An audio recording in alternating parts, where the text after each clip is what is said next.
Not bad, Lin admitted, a rare flicker of approval in his eyes. You're learning to think. Sinju glided forward and picked up the crystal.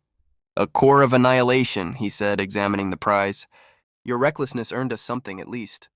Leo and Lyra, catching their breath, looked at their gloves, then at each other, a shared grin of triumph on their faces. Their celebration was cut short. A chittering sound echoed across the silent landscape. From the cracks that spiderwebbed the glassy plains, dozens of smaller creatures began to emerge. They were like shards of obsidian animated by a malevolent will, skittering on razor-sharp legs and moving with the eerie coordination of a hive mind. More of them?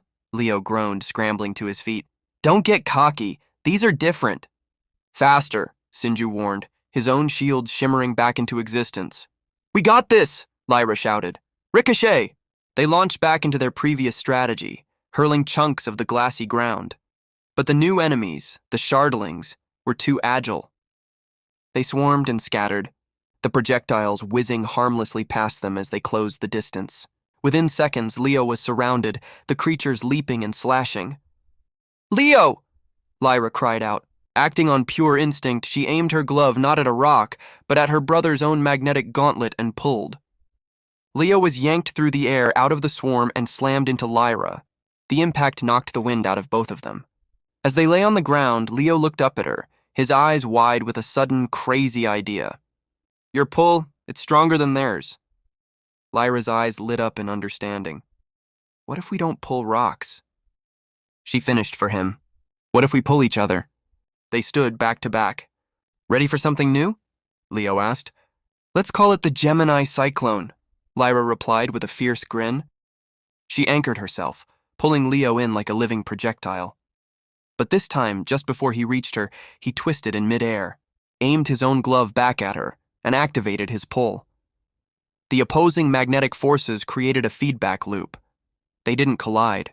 Instead, they were locked in a ferociously tight orbit, spinning around a common center of gravity so fast they became a blur of pure kinetic energy. The Gemini Cyclone was a sight to behold, a miniature star of destructive force.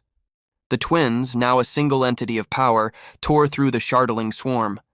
The creatures didn't stand a chance, shattering into black dust on contact with the whirlwind. When the last one was gone, the cyclone slowed and the twins separated, collapsing to their knees, panting and dizzy, but unharmed. Lin watched them, his arms crossed. A slow, genuine smile spread across his face. Sinju lowered his shields. Interesting, he noted, a hint of admiration in his voice. By synchronizing their magnetic fields and kinetic enhancement, they created a force multiplier. Their combat efficiency just increased exponentially.